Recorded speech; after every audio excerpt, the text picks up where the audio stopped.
आज हमारे पास एक और नई कहानी है। इसको हम हिंदी से इंग्लिश में ट्रांसलेट करेंगे। सभी को नमस्कार। और इस कहानी को जो आपके स्क्रीन पर दिखाई दे रही है, इसको एक बार आप लोग पढ़ लीजिए, फिर इसको हम हिंदी से इंग्लिश में ट्रांसलेट करेंगे। तो आशा है कि आपने वीडियो को पॉज करके इस कहानी को पढ़ लिया होगा। अब आगे बढ़ते हैं और इस कहानी के प्रत्येक सेंटेंस को हिंदी से इंग्लिश में ट्रांसलेट करते हैं। तो हमारे पास में पहला सेंटेंस है, महाराणा प्रताप मेवाड़ के राणा 16वीं शताब्दी के महान राजपूत योद्धा थे। सेंटेंस देखने में कठिन लग रहा है, लेकिन इसको बहुत ही इजली से हम ट्रांसलेट कर लेंगे। अब देखिए, यहाँ पर सबसे पहले आपको दिखाई पड़ रहा है कि इसमें कुछ शब्दों को हमने रेड और ग्रीन कलर से लिखा हुआ है। तो जैसे पहला ये आपका लिखा हुआ महाराणा प्रताप, ये ग्रीन से लिखा हुआ है, और ये थे रेड से लिखा हुआ है। तो इस कलर से लिखने के पीछे एक लॉजिक है कि यहाँ पे जो भी शब्द आपको ग्रीन से लिखे हुए मिले तो समझ जाइएगा ये इस वाक्य का सब्जेक्ट है, और जो भी शब्द रेड से लिखे हुए मिलेंगे वो उस वाक्य के वर्ब होंगे। तो यहाँ पे सब्जेक्ट और वर्ब हमें हर वाक्य में देखना ज़रूरी है, क्योंकि सब्जेक्ट और वर्ब किसी वाक्य को निर्माण करने में, उसको ट्रांसलेट करने में महत्वपूर्ण भूमिका निभाते हैं। तो इसीलिए हमने सब्जेक्ट और वर्ब को रेड से लिखा हुआ है, इंग्लिश और हिंदी दोनों वाक्यों में। तो सबसे पहले देखिए, इस वाक्य का सब्जेक्ट क्या होगा। सब्जेक्ट होगा महाराणा प्रताप, और ये वाक्य किस टेंस का है ये देखने के लिए हम वर्ब देखेंगे। वर्ब लिखा है थे, तो चूँकि केवल थे लिखा है तो ये पास्ट सिंपल का वाक्य है, और पास्ट सिंपल के जितने भी वाक्य होते हैं उनको हम सब्जेक्ट प्लस वाज वर और प्लस अदर वर्ड के बेसिस पे बनाते हैं। तो यहाँ पे देखिए, आपका सबसे पहले सब्जेक्ट क्या है, महाराणा प्रताप, तो हमने क्या लिख लिया, महाराणा प्रताप। अब इसके बाद में मेवाड़ के राणा, ये एक फ्रेज लिखा हुआ है, मेवाड़ के राणा। अब जो ये फ्रेज लिखा हुआ है दोनों तरफ से कॉमा से बंद है, तो उसी तरीके से हम लिख देंगे। मेवाड़ के राणा की इंग्लिश क्या होगी, द किंग ऑफ मेवाड़। हमने लिख दिया फ्रेज को। उसके बाद हमको लिखना है वर्ब। अब वर्ब हमारी क्या है, वर्ब है जो है हमको थे की इंग्लिश लिखनी है। चूँकि महाराणा प्रताप सिंगुलर है तो इसलिए इसके साथ हम वर्ब कौन से लगाएंगे, was. Okay, Maharana Pratap the king of Mewar was. अब क्या थे, 16वीं शताब्दी के महान राजपूत योद्धा। तो सबसे पहले इंग्लिश लिखेंगे महान राजपूत योद्धा की, तो अ ग्रेट वॉरियर, महान राजपूत योद्धा थे, तो यहाँ पे राजपूत भी लिख लेंगे, a great Rajput warrior, a great Rajput warrior, a great Rajput warrior. किस समय के, of 16th century, of 16th century, 16वीं शताब्दी के। तो पहला सेंटेंस हमारा बनकर तैयार हो जाएगा, Maharana Pratap the king of Mewar was a great Rajput warrior of 16th century. अब दूसरे सेंटेंस की ओर बढ़ते हैं। तो देखिए, हमारा दूसरा सेंटेंस यहाँ पे जो दिया गया है वो है कि उन्होंने अपने राज्य की स्वतंत्रता और स्वाभिमान की रक्षा के लिए मुगलों के खिलाफ कई लड़ाइयाँ लड़ी। सेंटेंस देखने में बड़ा है, लेकिन इसको बहुत ही इजी वे में हम लोग ट्रांसलेट करेंगे। तो देखिए, सबसे पहले यहाँ पर लिखा हुआ है, जो सब्जेक्ट है वो है उन्होंने, और जो वर्ब है यहाँ पर वो है लड़ी। तो सबसे पहले हमको यहाँ पे सब्जेक्ट लिखना है। उन्होंने की इंग्लिश वैसे तो दे होती है, बट यहाँ पे उन्होंने जो शब्द यूज किया गया है वो यूज किया गया महाराणा प्रताप के लिए। तो महाराणा प्रताप सिंगुलर है, इसलिए उनके लिए हम ही का प्रयोग करेंगे, तो ही। फिर उसके बाद में लड़ी, ये आपका पास्ट सिंपल टेंस का सेंटेंस है। तो पास्ट सिंपल टेंस में हम क्या करते हैं, पास्ट सिंपल या पास्ट इंडिफिनिट कह सकते हैं। तो पास्ट इंडिफिनिट में हम जो लिखते हैं सब्जेक्ट V2 प्लस ऑब्जेक्ट लिखते हैं। तो यहाँ पर वर्ब की सेकेंड फॉर्म का प्रयोग होगा। तो लड़ने की इंग्लिश होती है फाइट, और फाइट की जो सेकेंड फॉर्म होती है वो होती है फॉट। तो यहाँ पे सेकेंड फॉर्म हमने लगाई है फॉट, ही फॉट, उन्होंने लड़ी। क्या लड़ी, अब इधर से सेंटेंस को बनाते हुए हम चले जाएंगे आगे लिखते हुए। ऑब्जेक्ट के तौर पर क्या लिखा है, कई लड़ाइयाँ। तो कई लड़ाइयों की इंग्लिश क्या हो जाएगी, सेवरल बैटल्स। के खिलाफ की इंग्लिश क्या हो जाएगी, अगेंस्ट। किसके खिलाफ, मुगलों के, तो मुगलों की इंग्लिश क्या हो जाएगी, द मुगल्स। फिर उसके बाद क्या लिखा है, के लिए, काहे के लिए, रक्षा के लिए। तो रक्षा के लिए की इंग्लिश क्या हो जाएगी, टू प्रोटेक्ट। फिर इसके बाद में आप किस चीज़ की रक्षा, अपने राज्य की स्वतंत्रता और स्वाभिमान की, इसकी इंग्लिश हो जाएगी तो the independence and pride, independence मतलब स्वतंत्रता and pride of his kingdom, अपने राज्य। तो पूरा सेंटेंस क्या बन जाएगा, he fought several battles against the Mughals to protect the independence and pride of his kingdom. इस तरीके से आप बिल्कुल इजी वे में सेंटेंस को, बड़े से बड़े सेंटेंस को आसानी से ट्रांसलेट कर सकते हैं हिंदी से इंग्लिश में। अब हमारा अगला सेंटेंस जो है वो है, देखिए आप लोग, हल्दी घाटी की लड़ाई में महाराणा प्रताप ने मुगल सेना का सामना किया। तो यहाँ पे आप देख पा रहे हैं कि सब्जेक्ट आपका ग्रीन से लिखा हुआ है और रेड से आपका वर्ब लिखा हुआ है। तो उसके पहले यहाँ पर एक फ्रेज दिया गया है, हल्दी घाटी की लड़ाई में। इस फ्रेज को, इसकी इंग्लिश को आप वाक्य के पहले भी लिख सकते हैं और वाक्य के बाद में भी लिख सकते हैं। तो हमने सेंटेंस में हल्दी घाटी की लड़ाई की इंग्लिश को हमने पहले ही लिख लिया है, in the battle of Haldi Ghati, in the battle of Haldi Ghati.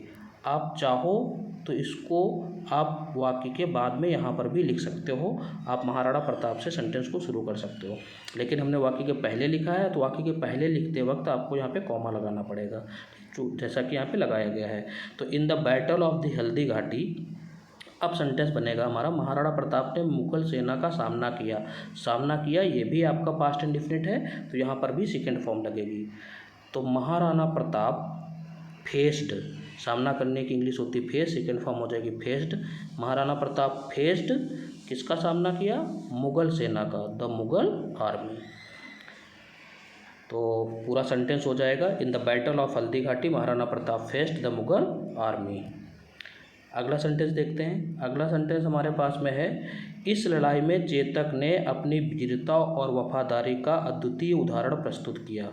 तो यहाँ पर देखिए, यहाँ पर ये आपका वर्ब है और यहाँ पर चेतक जो है, चेतक ने, ये आपका सब्जेक्ट है। तो इस लड़ाई में ये आपका फ्रेज दिया गया है। इस फ्रेज को जैसा कि अभी पहले हम ही बता चुके हैं, इसको वाक्य के शुरुआत में भी लिख सकते हैं और वाक्य के अंत में भी लिख सकते हैं। तो यहाँ पर भी वाक्य के शुरुआत में लिख लिया है हमने, इन this battle, in this battle, इस लड़ाई में। अब हम सेंटेंस को बनाते हैं। सबसे पहले सब्जेक्ट लिखेंगे, सब्जेक्ट चेतक, सब्जेक्ट क्या है यहाँ पे, चेतक। अब हमको वर्ब लिखनी है, जो कि हमारा क्या होता है, सब्जेक्ट V2 और ऑब्जेक्ट पास्ट इंडेफिनिट टेंस है। तो यहाँ पर प्रस्तुत किया, प्रस्तुत किया की इंग्लिश क्या होती है, प्रेजेंट माने प्रस्तुत करना और सेकेंड फॉर्म प्रेजेंटेड हो जाएगी। डिस्प्लेड भी हो सकती है, शोड भी हो सकती है, बट यहाँ पे हमने प्रेजेंट लगाया है। इन this battle Chetak presented, Chetak presented, Chetak ने क्या प्रस्तुत किया, चेतक ने प्रस्तुत किया अद्वितीय उदाहरण। क्या प्रस्तुत किया, अद्वितीय उदाहरण। तो अद्वितीय की मीनिंग हो जाएगी unparalleled, okay, an unparalleled example, एक अद्वितीय उदाहरण। अनपैरेलल्ड जिसके जैसा कोई दूसरा ना हो, जिसके समकक्ष कोई दूसरा ना हो, मैचलेस भी लगा सकते हैं। तो हो जाएगा Chetak presented an unparalleled example, किस चीज़ का, ऑफ अपनी के लिए, हिज ब्रेवरी, वीरता की इंग्लिश, एंड लॉयल्टी और वफादारी। तो पूरा सेंटेंस बन जाएगा, in this battle Chetak presented an unparalleled example of his bravery and loyalty. Next sentence लेते हैं। नेक्स्ट सेंटेंस है स्टोरी का, लड़ाई के दौरान जब महाराणा प्रताप घिर गए और उनकी स्थिति गंभीर हो गई। तो यहाँ पर देखिए, यहाँ पे दो सब्जेक्ट और दो वर्ब हैं। एक सब्जेक्ट ये है और ये वर्ब है उसकी, दूसरा सब्जेक्ट ये है और उसकी वर्ब ये है। तो दोनों सेंटेंसेज को हम बनाएंगे। लड़ाई के दौरान, तो लड़ाई के दौरान की इंग्लिश क्या हो जाएगी, ड्यूरिंग द बैटल, फिर कॉमा लगा लेंगे। जब की इंग्लिश हमने लिख ली है व्हेन, फिर हमने सब्जेक्ट लिखा है महाराणा प्रताप। घिर गए की English found surrounded, found surrounded. अब स्वयं गिर गए हैं तो इसलिए हमने हिमसेल्फ यहाँ पे लगा लिया है। तो when Maharana Pratap found himself surrounded, फिर और की इंग्लिश क्या हो जाएगी, एंड उनकी स्थिति हिज सिचुएशन गंभीर हो गई। हो जाने की इंग्लिश क्या होती है, बिकेम, जो कि यहाँ पे सेकंड फॉर्म लगेगी तो क्या हो जाएगा, बिकम होती है होने की इंग्लिश, बिकम, उसकी सेकंड फॉर्म क्या हो जाएगी, बिकेम। ठीक, his situation became precarious, precarious का मतलब गंभीर, उनकी स्थिति क्या हो गई, गंभीर हो गई। During the battle when Maharana Pratap found himself surrounded and his situation became precarious, और उनकी स्थिति कैसी हो गई, गंभीर हो गई। ये सेंटेंस जो है जब और तब से शुरू होने वाला सेंटेंस है। ये सेंटेंस जब और तब से शुरू होने वाला सेंटेंस है। तो इसमें एक स्ट्रक्चर व्हेन से शुरू होगा और उसके बाद सेंटेंस आएगा, फिर उसके बाद जो तब वाला सेंटेंस होगा उसके लिए केवल कामा का प्रयोग होगा और उसके बाद पूरा सेंटेंस लिखा जाएगा। तो यहाँ पे आगे देखिए, दूसरा सेंटेंस जो हमारे पास आ रहा है, यहाँ पे लिखा हुआ है तब। अब इस तब की इंग्लिश को हमें नहीं लिखना है, यहाँ पे जो ये तब लिखा हुआ है इसकी इंग्लिश को हमें नहीं यूज करना है। ठीक, तब के लिए देन नहीं लगाना है क्योंकि हम ऑलरेडी पहले ही कॉमा का प्रयोग कर चुके हैं। तब चेतक ने अपनी जान की परवाह ना करते हुए, तो यहाँ पे इंग्लिश क्या है, सब्जेक्ट क्या है यहाँ पे, चेतक ने। ठीक, तो हमने लिख लिया चेतक। ओके, अब अपनी जान की परवाह ना करते हुए, ये एक फ्रेज है, अपनी जान की परवाह ना करते हुए, तो इसकी इंग्लिश क्या हो जाएगी, without concern for his on life. Without concern, without concern मतलब परवाह ना करना, फॉर हिज ऑन लाइफ, अपने जीवन की, without concern for his life. तो ये जो आपका फ्रेज है इसकी इंग्लिश को हमने कॉमा से यहाँ पे दोनों तरफ से बंद कर लिख लिया है। अब इस चेतक के लिए इसकी वर्ब आएगी, क्योंकि हमारा क्या है, सब्जेक्ट वर्ब और ऑब्जेक्ट के फॉर्म में चलता है। तो यहाँ पे V2 आनी है क्योंकि पास्ट टेंस है, पास्ट का इंडेफिनिट टेंस है, तो V2 आएगी। और किया की इंग्लिश क्या होती है, किसी कार्य को जब हम करते हैं तो अंडरटेक, किसी कार्य किसी दायित्व का निर्वहन करते हैं तो क्या होता है, अंडरटेक उसकी मीनिंग लगती है, और अंडरटेक की सेकेंड फॉर्म हो जाएगी अंडरटूक। तो चेतक अंडरटूक, चेतक ने किया, क्या किया, साहसिक कार्य, द डेयरिंग टास्क। क्या किया, साहसिक कार्य, द डेयरिंग टास्क पीछे से बनाते हुए चले जाएंगे। किस चीज़ का डेयरिंग का काम किया, ले जाने का, ऑफ टेकिंग, किसको ले जाने का, अपने स्वामी को, हिज मास्टर। ठीक, तो Chetak undertook the daring task of taking his master, कहाँ पर ले जाने का, सुरक्षित स्थान पर, to a safe place, to a safe place, एक सुरक्षित स्थान पर। तो सेंटेंस बनकर तैयार हो जाएगा, Chetak without concern for his own life undertook the daring task of taking his master to a safe place. अगला सेंटेंस देखते हैं हम लोग। अगला सेंटेंस है, हालांकि चेतक ने महाराणा प्रताप को सुरक्षित निकाल लिया, लेकिन इस दौरान उसे गंभीर चोटें आई। अब इस सेंटेंस को बनाएंगे। देखिए, सबसे पहला जो सेंटेंस है इसमें हमारा सब्जेक्ट क्या है, चेतक ने। सबसे पहले हालांकि की इंग्लिश लिखेंगे जो कि होती है दो या अल्दो, तो हमने यहाँ पे अल्दो लगाया है। Although Chetak, although Chetak. अब सुरक्षित की इंग्लिश क्या हो जाएगी, सेफली, एडवर्ब है तो हमने यहाँ पे लगा लिया है।